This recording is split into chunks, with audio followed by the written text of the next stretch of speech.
Saya setuju dengan pernyataan Rama. Bagaimana menurut Anda mengenai hal ini? Menurut Nafis nih, Kan membangkitkan pariwisata. pendapat Nafis bagus sekali nih teman-teman. Benar sekali Rama.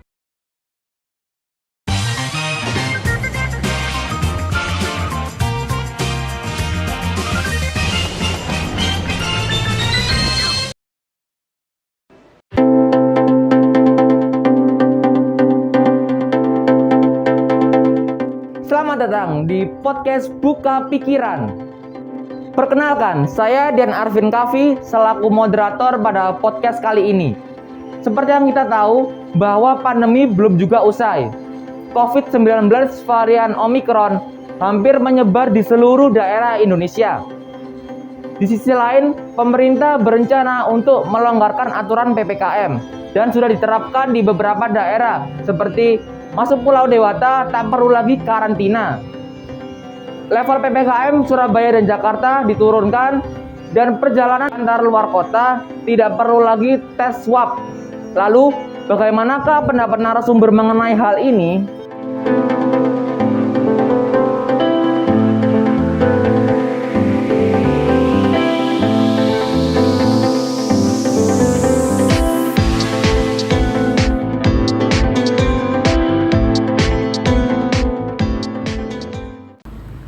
Baik, untuk mendiskusikan mengenai hal ini, saya sudah mengundang beberapa narasumber. Di sebelah kanan saya ada Rama dan juga Nafis. Selamat siang Rama, Nafis. Selamat siang. Dan juga di sebelah kiri saya sudah ada Rania dan juga Azra. Selamat siang Rania, Azra. Selamat siang.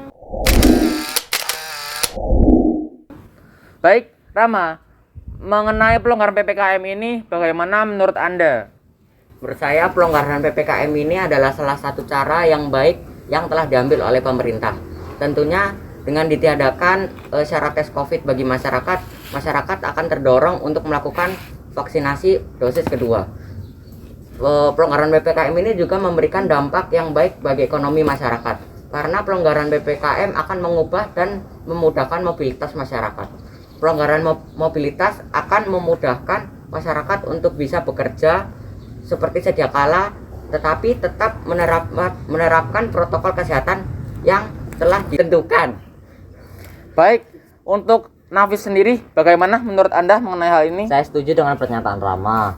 Karena diadakan PPKM ini bisa berdampak positif pada kesehatan masyarakat. Tapi kita juga harus memperhatikan dampak negatif yang adanya PPKM ini yang bisa membuatkan sektor ekonomi kreatif termasuk UMKM mengalami penurunan. Baik, untuk pendapat dari Azra bagaimana? Menurut saya sendiri di sini pelonggaran pembatasan mobilitas masyarakat atau yang biasa kita sebut dengan PPKM tidak akan memberikan banyak dampak positif. Kasus ini sendiri bisa kita lihat pada tahun lalu, lebih tepatnya 13 Februari 2021. Ada beberapa dampak yang didapatkan dari tanggal itu, yaitu PPKM perkembangan kasus aktif secara umum masih fluktuasi, di mana fluktuasi itu keadaan tren COVID-19 tidak bisa naik dan turun, dan itu masih tanda tanya. Naik turunnya tidak signifikan, sehingga sepertinya ada pada contoh PPKM tahap ketiga. Pada periode ketiga, tren menunjukkan kenaikan cukup tinggi. Kemudian di periode kedua atau minggu kelima terlihat bahwa tren mulai menurun. Kemudian pada periode selanjutnya tren kembali menanjak lagi. Kemudian tetapi setelah itu tren bisa turun secara signifikan jika diadakan PPKM. Nah, dari sini kesimpulan yang bisa kita ambil adalah jika kita terus melaksanakan PPKM, maka kasus COVID-19 di Indonesia bisa turun secara perlahan dan mungkin hilang dari muka bumi ini. Baik, kalau untuk Rania sendiri bagaimana menurut Anda mengenai hal ini? Saya sependapat dengan apa yang dibicarakan oleh Azra. Singgung soal PPKM ya. Kita semua pasti tahu yang namanya protokol kesehatan. Protokol kesehatan itu salah satu hal yang begitu penting dalam pandemi ini. Masih banyak orang yang tidak percaya dengan COVID dan juga melanggar beberapa aturan PPKM seperti menurunkan masker dan juga tidak mencuci tangan ketika membagikan sesuatu kepada orang lain. Dan juga mereka tidak peduli dengan lingkungan sekitar gitu ya. Jadi mereka berkeliaran dengan bebas, menyebarkan COVID gitu ya, dan juga pasti berdampak pada lingkungan sekitar, orang terdekat, teman gitu ya. Kita juga nggak mau kalau misalnya teman-teman kita nih kena COVID, apalagi kita yang ngasih COVID itu, kita yang menyebarkan gitu ya. Nah, kalau misalnya nih dilonggarkan PPKM, pasti banyak orang yang abai dengan protokol kesehatan ini gitu ya. Jadi saya tidak setuju dengan pelonggaran PPKM ini, karena kita bisa bayangin kalau misalnya kita longgarkan gitu ya, ini COVID bukannya turun malah lebih naik lagi. Jadi ya mending buat di PPKM melakukan PPKM dulu sampai dengan batas yang aman untuk dilonggarkan. Baik, dari tanggapan sini mungkin ada yang ditanyakan dari kedua pihak. Kalian bisa saling menanggapi satu sama lain. Saya ingin bertanya, untuk kebijakan pelonggaran PPKM kan banyak. Menurut kalian, kebijakan pelonggaran PPKM manakah yang bisa berdampak negatif dan apa alasannya? Oke, di sini untuk menjawab pertanyaan Nafis. Pertama, di sini ada kebijakan penghapusan karantina bagi PPLN atau pelaku perjalanan luar negeri. Yang seperti setahun lalu, aslinya PPLN diwajibkan untuk karantina selama 7 hari, yang kemudian dihapuskan menjadi 3 hari, dan akhirnya dihapuskan secara total, sehingga PPLN sekarang tidak perlu lagi melakukan karantina untuk masuk ke dalam Pulau Bali. Memang rencana ini belum dilakukan secara nasional, tetapi hanya berupa bentuk uji coba di Bali saja. Keputusan ini diambil oleh pemerintah berdasarkan rapat koordinasi Menko, Marinvest, Menkes, Menpekraf, Kepala BNPB, Menhub, Menhumam, dan Gubernur Bali via antara sejak 7 Maret 2022. Tentu PPLN masih tidak bisa bebas dengan masuk untuk ke dalam Pulau Bali. Tetap harus melakukan tes PCR, vaksinisasi dosis 2, dan asuransi COVID-19. Dan kabarnya, jika uji coba ini berhasil, kebijakan akan diterapkan di seluruh Indonesia mulai 1 April. Nah, sekarang mengapa kebijakan ini bisa menyebabkan dampak negatif? Karena di sini ini tuh memudahkan turis asing untuk masuk ke dalam Bali. Bayangkan saja jika turis-turis yang masuk itu membawa virus COVID-19, tetapi tidak terdeteksi dengan adanya PCR. Seperti yang kita tahu sendiri, PCR itu masih belum akurat, tidak bisa mendefinisikan apakah orang itu terkena COVID-19 atau tidak dengan akurat. Maka dari inilah karantina penting dan diperlukan untuk seluruh turis yang masuk ke dalam daerah Indonesia. Tujuan ini dilakukan untuk memulihkan PPLN bersih dari virus. Jika berkaca dari kejadian dari awal pandemi, dengan pemberlakuan karantina, maka kasus turun COVID ini bisa menurun secara signifikan. Walaupun ada karantina saja, ini masih menimbulkan banyak virus-virus COVID varian baru. Apalagi jika tidak ada karantina, mungkin itu akan lebih bahaya lagi. Oke, berikutnya mungkin ada yang tanyakan lagi. Tetapi seperti yang Anda sebutkan tadi, bahwa PPLN tetap tidak bisa bebas masuk Pulau Bali. Ada persyaratan yang perlu dipenuhi. Nah, menurut saya, dengan masih adanya persyaratan, walau tidak ada karantina, kebijakan ini tetap aman. Karena jika turis tersebut positif COVID-19, maka akan dibawa ke tempat karantina untuk penyembuhan. Selain itu, kita juga harus mempertimbangkan dampak positif dari penghapusan karantina ini, yaitu akan membangkitkan pariwisata di Pulau Bali. Kebijakan ini juga diambil pemerintah dengan harapan membangkitkan sektor UMKM dan ekonomi kreatif di Bali. Dengan banyaknya turis asing yang masuk, pariwisata akan kembali ramai, mobilitas masyarakat akan kembali tinggi seperti sedia kala. Nah, mobilitas ini akan membantu mencapai tujuan pemerintah untuk membangkitkan ekonomi dan pariwisata Bali. Contohnya, akan ada sekolah yang akan melaksanakan sinawisata untuk berkunjung ke tempat wisata di Bali dan belajar berinteraksi dengan turis asing. Baik sekolah dari Pulau Bali itu sendiri maupun dari pulau lain, tentunya ini akan berdampak baik. Kegiatan sinawisata akan membuat banyak pihak mendapat penghasilan. UMKM di tempat wisata, pengelola tempat wisata, dan masih banyak lagi. Itu baru salah satu contohnya. Masih banyak manfaat lainnya bagi ekonomi jika mobilitas masyarakat bisa kembali bangkit dengan adanya pelonggaran PPKM. Baik, ada yang tanyakan kembali untuk pertanyaan yang telah dikemukakan oleh Rama? Baik, memang di sini pendapat dari Rama juga masuk akal, tetapi kita juga perlu memperhatikan kesehatan. Kesehatan merupakan prioritas utama. Tidak ada gunanya bangkit jika kesehatan masyarakat masih memprihatinkan, bukankah begitu? Oke, apakah menurut Anda mobilitas yang tinggi dapat mempengaruhi kenaikan kasus COVID-19 di Indonesia? Wah, itu tentu saja iya. Masyarakat melakukan mobilitas dengan tujuan untuk berpindah tempat. Contohnya dari rumah ke sekolah, rumah ke kantor, rumah ke swalayan, dari suatu kota ke kota lainnya, bahkan dari satu pulau ke pulau lainnya. Nah, ketika mereka sampai pada tujuan mereka akan bertemu banyak orang dan dapat menjadi awal mula penularan COVID-19. Untuk mencegah penularan tersebut, maka mobilitas masyarakat tersebut harus dicegah dengan cara pelaksanaan PPKM. Memang PPKM akan mengubah kebiasaan bermobilitas masyarakat, tetapi perubahan itu harus kita hadapi. Perubahan sosial akan terus ada dan kita harus terus beradaptasi. Menurut saya, keuntungan dari PPKM ini jauh lebih besar daripada kerugiannya. Kita hanya perlu bertahan sampai pandemi ini berakhir.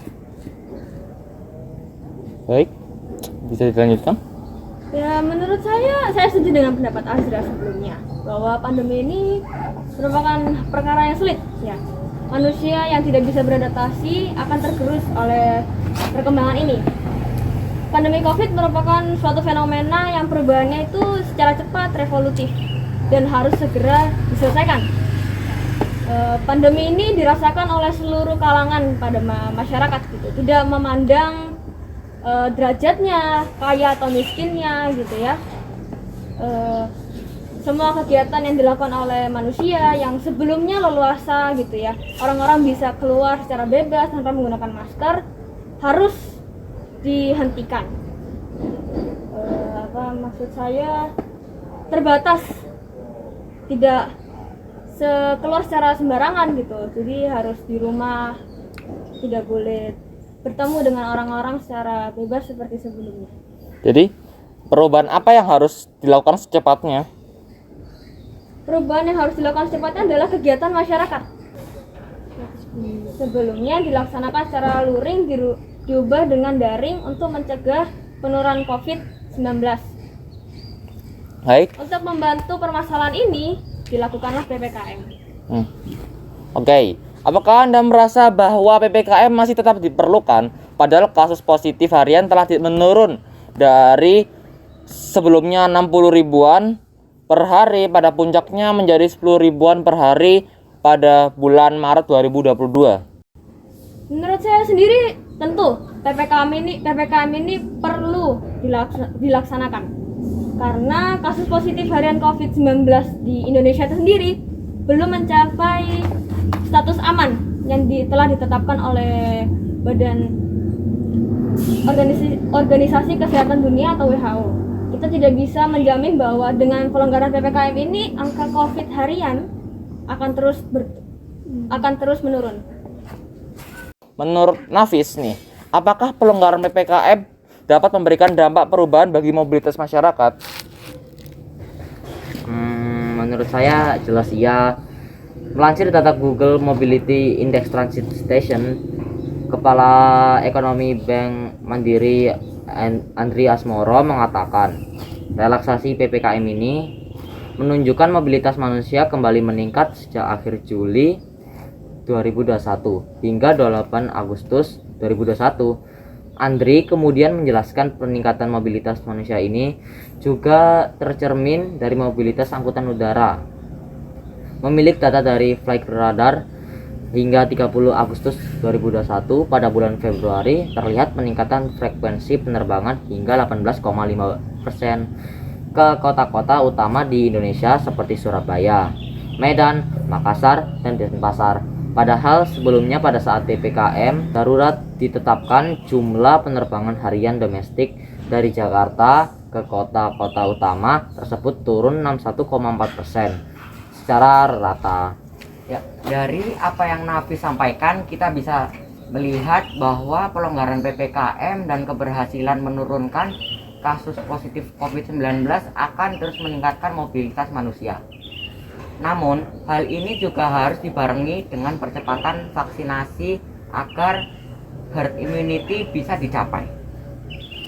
Baik, terima kasih atas pendapatnya. Nah, bagaimana menurut Azra dan Narnia? Apakah jika diadakan PPKM akan terjadi perubahan mobilitas? Menurut saya sendiri sih jelas dengan diadakannya PPKM akan ada banyak perubahan mobilitas. Mobilitas akan berkurang karena seperti yang kita ketahui bahwa tujuan dari PPKM dan aturan PPKM adalah pembatasan mobilitas. Seperti adanya jam malam, lalu pelaku perjalanan antar kota perlu tes dan lain-lain. Dan yang akan terjadi terutama pada sisi positifnya adalah berkurangnya kasus COVID-19. Sudah disebutkan sebelumnya, saya akan menambahkan beberapa poin yang ingin saya kemukakan, yaitu untuk sisi positif tentu dengan penekanan mobilitas pada masyarakat akan mengurangi kerumunan yang terjadi pada tempat-tempat umum. Ya. Selain itu dapat mencegah turis asing untuk berpergian kemanapun yang mereka mau secara bebas. Hal ini tentu akan mencegah penularan COVID-19. Peraturan ini telah diterbitkan oleh Permenkumham nomor 27 tahun 2021 tentang pembatasan orang asing masuk ke wilayah Indonesia dalam masa PPKM. Menurut saya lebih baik tetap diadakan PPKM secara ketat tanpa mobilitas hingga COVID-19 benar-benar hilang daripada adanya pelonggaran PPKM tetapi COVID-19 masih ada di sekitar kita. Baik, jadi untuk tim dari Rania dan Azra mengharapkan PPKM harus tetap terlaksana hingga pandemi selesai terlebih dahulu baru bisa hidup normal seperti sedia kala ya. Namun bagaimana dengan Nafis dan Rama? Apa yang kalian harapkan atau diinginkan? Yang kami harapkan adalah PPKM ini dilonggarkan atau bahkan dihentikan karena pentingnya kebebasan warga dalam bermobilitas apalagi sudah hampir memasuki bulan Ramadan. Warga negara kita yang bermayoritas muslim pasti ingin segera bermudik atau melepas rindu pada sanak saudara. Dari kegiatan mudik lebaran yang pastinya mobilitasnya tinggi tentu akan memberikan banyak keuntungan bagi ekonomi. Seperti pada penyedia layanan transportasi, pengusaha restoran, penginapan, dan lainnya. Oke, pendapat Nafis ada benarnya juga nih. Jika kita kembali pada masa awal pandemi, banyak dari masyarakat yang terkena PHK akibat dari pembatasan mobilitas yang menyebabkan pemasukan perusahaan berkurang dan memaksa perusahaan untuk mengurangi jumlah karyawannya. Dengan dilonggarkannya PPKM, tentu perusahaan bisa kembali bangkit dan tentu yang untung juga rakyat sendiri. Apakah Azra dan Rania memiliki tanggapan tersendiri mengenai perihal ekonomi selama pandemi? Benar, selama ini pandemik banyak dari masyarakat yang kehilangan mata pencahariannya mereka. Namun, ada juga sisi positif yang terlihat. Seperti mulai munculnya berbagai macam bisnis online atau ekonomi digital. Situasi masyarakat yang terpaksa bertahan hidup dalam kejamnya pandemi membuahkan banyak ide-ide baru. Apa yang dikemukakan oleh Azra sebelumnya benar bahwa banyak orang yang terdampak dari pandemi ini. Pertumbuhan ekonomi digital atau bisnis online yang pesat ini terjadi akibat banyak konsumen yang beralih ke digital atau online karena adanya pembatasan aktivitas. Kepala Investasi Strategis Ternasek sekaligus Kepala Asia Tenggara Rohit Sipahimalani mengatakan kinerja baik e-commerce ini bahkan menjadi tulang punggung pertumbuhan ekonomi digital pada tahun ini yang diperkirakan bisa mencapai 70 miliar US dollar atau naik 49% dari tahun lalu yang sebesar 47 miliar US dollar ke depannya. Kondisi ekonomi digital Indonesia digadang mampu tumbuh lebih pesat. Pada 2025 diperkirakan ekonomi digital Indonesia mampu mencapai 146 miliar US dollar atau tumbuh rata-rata 20% per tahun. Baik, silakan Rama dan Nafis menanggapi pernyataan tersebut. Saya setuju dengan pendapat bahwa pandemi akan membuat masyarakat dapat bertahan hidup dengan membuahkan banyak ide ekonomi baru seperti bisnis online. Tapi bagaimana dengan masyarakat yang pekerjaannya memerlukan mobilitas atau masyarakat yang tidak memiliki ide ekonomi kreatif seperti bisnis online? Untuk masyarakat yang pekerjaannya memerlukan mobilitas atau masyarakat yang belum memiliki ide ekonomi kreatif, maka di sini belum ada solusi yang tepat bagi mereka. Namun, kita di sini masih bisa mengatasinya dengan dana bantuan sosial selama pandemi COVID-19 yang diberikan oleh pemerintah. Dana bantuan sosial yang diberikan pemerintah bisa mengurangi angka kemiskinan masyarakat kalangan menengah ke bawah yang rentan miskin. Kalau begitu artinya PPKM tidak terlalu menguntungkan selama pandemi ini, bukan? Saya rasa dana sosial yang diberikan pemerintah tidak bisa dibagi secara merata dan terus-menerus. Pastinya angka kemiskinan tidak bisa turun dalam kurun waktu secepat itu jika hanya bergantung pada dana sosial pemerintah. Benar sekali Rama, walaupun masyarakat kita sudah dibagikan dana sosial pun, saya tidak yakin bahwa masyarakat awam bisa memaksimalkan segala potensi yang ada. Bisa jadi dana sosial yang diberikan sia-sia akibat kurangnya wawasan masyarakat Indonesia. Wah, pendapat Nafis bagus sekali nih teman-teman. Memang kita tidak boleh terlalu bergantung dengan bantuan sosial dari pemerintah ya. Oke, sepertinya cukup sampai di sini percakapan yang agak sedikit hot ini. Kesimpulan dari podcast kita kali ini adalah bahwa Nafis dan Rama menginginkan pelonggaran PPKM dengan alasan mobilitas masyarakat itu penting bagi ekonomi. Sedangkan teman-teman saya, Rania dan Azra, menginginkan adanya PPKM karena dikhawatirkan pelonggaran PPKM dapat menyebabkan kenaikan angka kasus COVID-19. Jadi di sini saya menyimpulkan suatu solusi, yaitu pemerintah harus mengkaji kebijakan pelonggaran PPKM sehingga pelonggaran PPKM tidak dilaksanakan secara langsung, tetapi dilaksanakan secara bertahap dengan tujuan agar mobilitas tidak langsung naik drastis, tetapi perlahan agar masyarakat dapat beradaptasi dan tidak adanya lonjakan kasus COVID-19. Baik, sekian dari podcast kita kali ini dan sampai jumpa.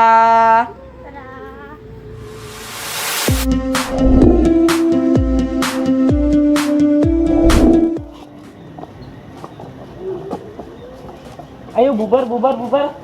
Oke.